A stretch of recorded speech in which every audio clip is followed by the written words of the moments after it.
Do you ever feel hungry for a nice dish at your own home, but you don't want to spend money in a nice restaurant? Well, I have the perfect food for you. Today, I'm going to tell you how to bake a chicken.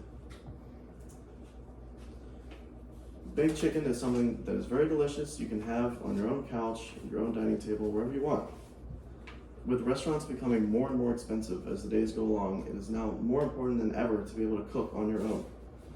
When I started making food in my apartment, I learned that baked chicken is a very, very easy food to make, and it's also more delicious than almost everything you can make. The three main steps of baking a chicken are to prepare the chicken, to season the chicken, and to bake the chicken itself.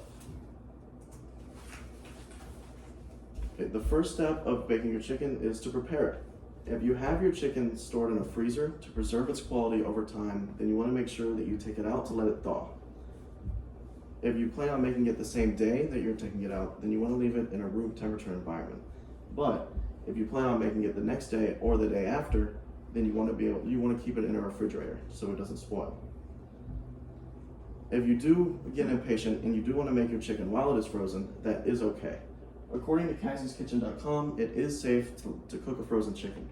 However, it does decrease in quality over time, and it does take a little bit longer to cook. The second part of preparing your chicken is to preheat the oven. According to FoodNetwork.com, you want to preheat the oven to 375 degrees for any chicken breast. Before you finish preheating the oven though, you do not want to put the chicken in. You want to wait till it's fully preheated. While you are waiting on the oven to preheat though, you can move on to the next step. The next step is to season the chicken.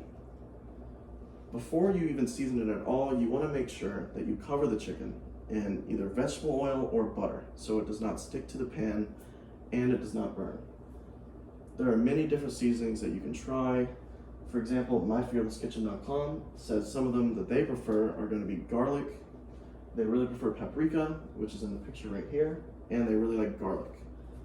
With seasoning being one of the most important parts of the chicken, you want to make sure that it is like the perfect chicken or the perfect seasoning for you. A good seasoning can make a bad chicken taste good, and bad seasoning can make a good quality chicken taste bad. Some seasonings that I would recommend for personal experience are you have black pepper, cayenne pepper, and Italian seasoning. Before you finish seasoning it though, you want to make sure that you season both sides of the chicken so that you have the maximum amount of flavor throughout the entire thing. The third and final step of baking your chicken is to actually bake the chicken itself. Once your oven is fully preheated to 375 degrees and your seasoning is completely finished, then it is okay to put it into the oven. Before you go though, you want to have a timer set so you do not undercook or overcook your chicken. According to FoodNetwork.com, they say that you want your chicken in the oven for between 20 and 30 minutes, and you want the internal temperature to be 165 degrees. To check for the internal temperature, you want an internal read thermometer. If you do not have one of these, you can do another method to determine if it is fully cooked by cutting into the thickest part of the chicken. If the chicken is not completely white on the inside, then you want to put it back in the oven for just a couple of more minutes. Other than that, you're fine. Once your chicken is fully done, you want to take it out of the oven safely. You want to let it cool for about 5 minutes, and then you're ready to eat. And that is how you bake a chicken. Baking a chicken is one of the easiest things to make just due to 3 simple, easy steps. Those 3 steps are to prepare your chicken, to season it to improve the flavor overall, and finally to actually bake your chicken, and then you're ready to eat. Does anyone have any questions? Okay. Can you have to use, what type of oil do you have to use? Do you have to use vegetable oil or can you use other types? You can use other types of oil. I just prefer vegetable oil because it's pretty easily accessible.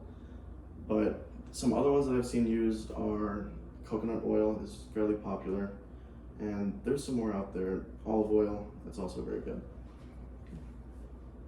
Does this apply to other cuts of chicken? Yes, with everything in the preparation and the seasoning steps correct. But for baking, you want to make sure you put it in at a little bit of a different time. If it's chicken tenders, you want to put it in for less time. If you have a whole chicken in general, you want to put it in for longer, maybe increase the temperature for that. But for chicken breasts, it's 375 degrees for 20 to 30 minutes. Final question? How long does it take for the chicken to go bad in the fridge? After you've pulled it out of the freezer, if you're not making it the same day, then you definitely want to keep it in the fridge. But after 2 days is up, then it's after you've passed the second day to make it, I would really recommend moving on and getting a different chicken and throwing that one away because it usually does go bad after 2 days.